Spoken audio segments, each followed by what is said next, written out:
few years ago, Zafar, the publisher of Kitab, and I were having dinner at a restaurant in Bangalore, India's own Silicon Valley. I quietly told Zafar that we should do a book on travel writing, modeled on best American travel writing. Without blinking his eyelid, Zafar agreed. So the best Asian travel writing, it all started from there that night in Bangalore. There is no single graspable form that defines travel writing. When we sent out the brief to the authors, we thought they should capture the frisson of excitement and uncertainty in the air when they embark on a new journey, or a journey to a new place, or even to a familiar one. The idea of best Asian travel writing was to hear stories from our authors on nature and conservation, on cultural history, on the sociology and anthropology of travel, on adventure and outdoors, or any compelling idea that would meld into the edition and importantly add freshness. As a result, we received many stories from authors, from travel writers from around the world. In the end, we were able to shortlist only 10. We have stories from the remote Himalayas in Nepal. We have stories from Afghanistan. We have stories from Japan, Cambodia, Thailand, India, and many more.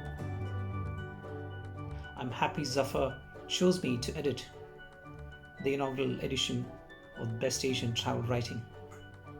I hope you get hold of a copy soon and let us know what you think of it. Hello everyone, my name is ARWEN JOYCE and I'm coming to you from Leicester in the UK. I lived in Singapore for more than 5 years and the Singapore Writers Festival was always one of my favorite events of the year. So I'm so excited that I can attend online this year. The story that I wrote for this anthology is about chasing childhood memories of my father through my travels around Asia. My dad died quite unexpectedly in 2008. He was just 63 years old. I was living in London at the time and he was in the US, so that was really hard. A couple of years later, I had moved to Singapore and all these wonderful childhood memories of being there with him started to resurface. And I'd been all over Asia with my dad as a kid, so revisiting some of the spots he took me to and writing about it became my way of spending time with him again, kind of feeling closer to him again. So it's quite a personal and emotional story for me, and I really hope that you all enjoy it. Thanks.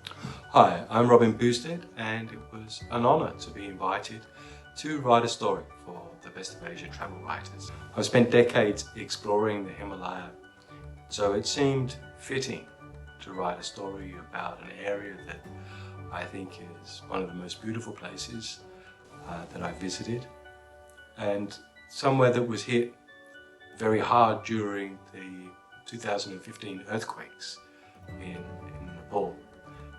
So I chose to write a story about the Langtang Valley and what life is like living through a disaster. Our daily bread, resilience and hope in the high Himalaya, for me is more than just a story. It's an allegory for life and for coping with trying times, which seems somehow more poignant today in the world that we have to live in. So it was an honour and a pleasure to write the story, and I hope that the book sells well, and well done to Zafar and PERCY for pulling it all together, and congratulations to the other writers too. Hi, this is ANINDITA recording this from Bangalore in India. My travel story, The Roots, will be part of the book The Best Asian Travel Writing 2020. This story is about a trek that I, along with my husband, had taken a few years back to the double-decker Living Root Bridge in Cherrapunji in the Indian state of Meghalaya. What set this trek apart from the other normal treks is that one has to climb 3,500 vertiginous steps to reach the bridge. It is exhausting, needless to say, but once you reach the bridge and you dip your aching feet in the waters of the turquoise blue pool that runs underneath the bridge, all your pain and aches will disappear. I also found tiny settlements along the route of the trek, and these were almost self-sufficient settlements because I also found tiny kitchen gardens, even in that extremely hostile topography. And it got me wondering that even if the settlers had to run a normal errand like visiting the grocery store or going to school or even the doctor, they had no other way but to climb up the stairs and then climb them back down to reach home.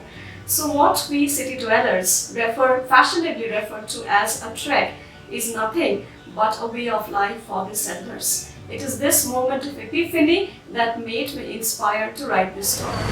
This is Sacco here, and I'm in Bangalore, India, looking for Malgudi, that fantastic fictional town created by the novelist R.K. Narayan when he was living in this city. And I'm very happy that it has been selected for the Best Asian Travel Writing Anthology. Okay, I'll go on looking. Hi, my name is ANITA ANAND, and I'm delighted to tell you that my short story in Bamiyan is part of Kitab's Best Asian Travel Writing and will be released in Singapore next month in October 2020.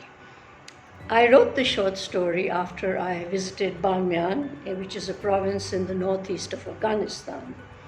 It's a beautiful country with the very famous Band-e-Amir, the natural turquoise lakes. I've never seen anything like it before. And of course, the very famous Buddhas of Bamiyan, which, as you may know, were destroyed by the Taliban in 2001.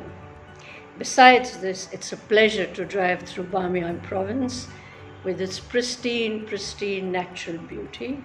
Get a chance, you won't regret visiting. But first, read my story and Kitab's Best Asian Travel Writing 2020. Hi, my name is HARSIMRAN, and I'm one of the authors featured in Best Asian Travel Writing 2020, an anthology of travel stories from across Asia, which is due to launch in the Singapore Writers' Festival this October. To me, traveling is almost synonymous with the Himalayas. I feel a deep connect with these mountains, and ever since I was a child, I've been fortunate enough to visit them frequently, often for extended periods of time. My writing is more or less an expression of this connect. My story in this anthology is about a couple I met while I was volunteering in a small village school in a remote Himalayan region called Ladakh.